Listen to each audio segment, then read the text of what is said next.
Botafogo protagonizou a maior pipocada da história do futebol brasileiro?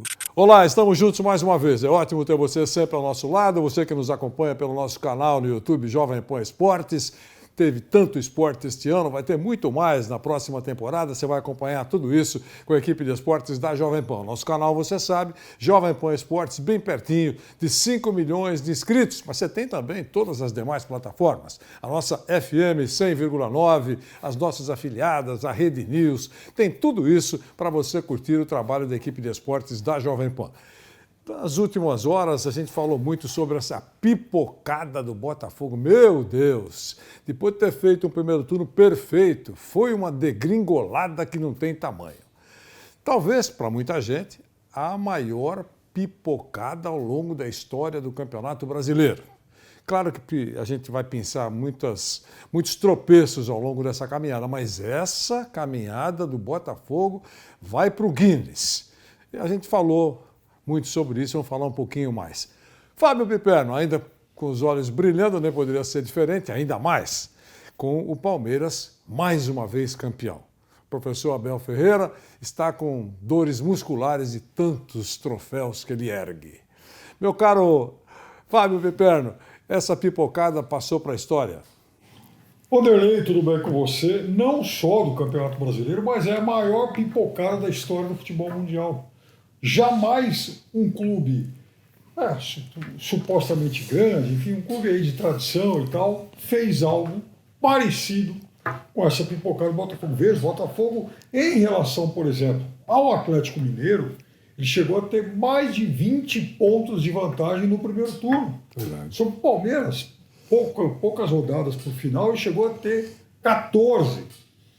Então, agora, diante de tudo isso, o Botafogo conseguiu uma outra façanha, Vanderlei. Jamais tantos jornais e portais esportivos de todo o mundo falaram tanto do Botafogo. Em tom de deboche, é verdade, mas nem nos tempos de Garrincha e Newton Santos, o Botafogo foi tão falado mundo afora como agora. Talvez, Piperno, nunca seja descoberto o principal motivo responsável pela queda, eu acho. É claro que se você jogar sobre a mesa vai ter muitos detalhes, muitas informações, muitas opiniões, mas a causa principal acho que ninguém vai conseguir detectar até agora. Mas a gente pode citar algumas, né? Fez um primeiro turno perfeito, no segundo turno eu não sei exatamente o que aconteceu, mas sei de algumas lambanças. Aquele motim, por exemplo, dos jogadores, para que o técnico tomasse um bico nos fundilhos, descontentes com o técnico, ele também caprichou, porque ele também fez muita bobagem. Mas não poderia ter essa quebra de hierarquia com um motim exigindo a saída do técnico e o pior, indicando o outro. Nós queremos fulano de tal, que era um funcionário, não é mais o Lúcio Flávio, era um funcionário que estava lá, humildemente cumprindo o seu trabalho diário. Ele foi guindado à condição de técnico, interino é verdade, mas estava lá na posição de comando. A coisa não prosperou, tomou um bico nos fundilhos. Aliás, ele deu entrevista recente dizendo que foi o único que tomou pancada. A única cabeça entregue foi a dele. Então, esse é apenas um detalhe. O ego do Tiquinho, para mim surpreendente, que não aceitou, ficou com biquinho, Tiquinho com biquinho, porque foi para o banco. Enfim, as coisas foram acontecendo. O dono, que poderia ter poder de decisão, não precisa consultar ninguém, é o dono, aceitou. Hoje ele está arrependido, mas agora a viola foi para o saco. Tarde demais. Então, esses são alguns dos detalhes que a gente vai levantando sobre essa queda. E os jogadores foram ineficientes, perderam o foco, a torcida já tatuou. Eu lembro de um amigo meu palmeirense que tomou o maior cuidado e não tatuou nada. Ele tem a foto, agora já fez, não sei se ainda está dolorido o corpo, mas ele fez o rosto do professor Abel Ferreira. Nada mais justo, porque ele gosta do trabalho e o Abel foi um sucesso mesmo. Esse não vai ficar triste nem decepcionado, porque o homem saiu com taças, com troféus. Esse não foi um mico. Mas o que você pensa disso? Qual terá sido o motivo dessa queda, se é que dá para a gente detectar pelo menos o principal, Piperno? Olha, eu acho que é um conjunto de coisas, e você falou de um combo aí. Se fosse para escolher uma bola, uma jogada eu apontaria o pênalti que o Tiquinho desperdiçou contra o Palmeiras aos 37 do segundo tempo, quando o Botafogo vencia por 3-1. Ali, se faz o gol, o Botafogo consolida a vitória, seriam 3 pontos a mais e o Palmeiras 3 a menos. Não teria se falado, por exemplo, em Hendrick, o cara que mudou o campeonato, mas sim em Tiquinho, o atacante que veio de Portugal aliás, veio da Grécia, mas passou por Portugal antes, para dar um título ao Botafogo. E por justiça, eu te cortei, mas você vai seguir. Só para lembrar isso que você falou. Inverte o negócio e a defesa do Everton. E a defesa do Everton? Nesse episódio. A defesa dele, claro que a gente já falou a importância do Hendrick, mas a defesa dele mudou a história. Mudou a história. Se por um lado mudou a história do Tiquinho do Botafogo, Exato. o caso do goleiro do Palmeiras também deu ao Palmeiras um alento e uma sobrevida que depois acabou, né, resultando aí num ciclo virtuoso. Agora, eu acho que o principal motivo, se fosse escolher uma coisa, É duro, né? seria a empolgação do Textor com o futebol brasileiro. Então, o Textor, de repente, o Botafogo dispara, ele recuperou o clube, aí o Botafogo faz uma campanha no primeiro turno primorosa e tal, né? O Textor só faltou virar tema de samba enredo, né? Ele chegava lá, aquelas faixas, né? Textor é o cara, e não sei o que, ele curtiu isso aí, ele passou a entrar nesse oba-oba, nesse clima.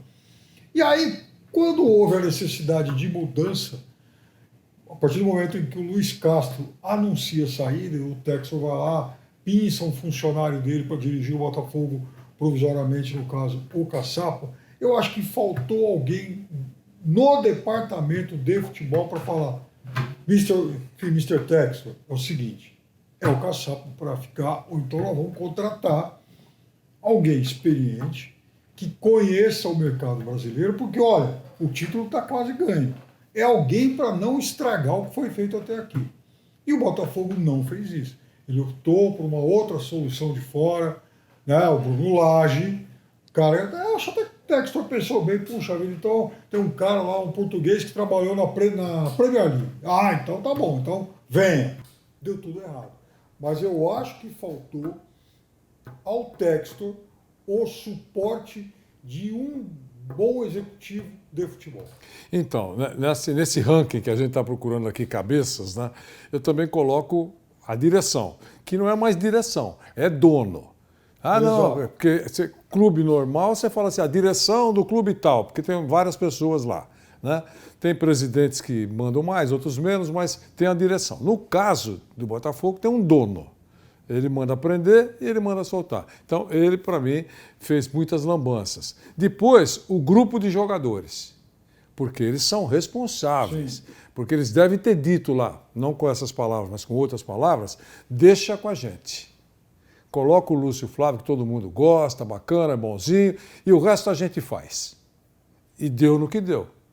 E aí, como parceria, companheirismo, sinceridade, e essas coisas todas que todo mundo conhece, não é o forte, não é uma fartura em prateleiras, deixaram o Lúcio Flávio com a brocha na mão. Isso piorou ainda mais, né? Porque é uma vergonha o que aconteceu. Todos eles, bem, ninguém vai para a fila do salário e desemprego, cada um vai ter o seu Natal legal. Aquele cara que foi chamado estava em paz. Mas por que ele assumiu? É funcionário, cara. Funcionário do clube, está lá. Chamada é você.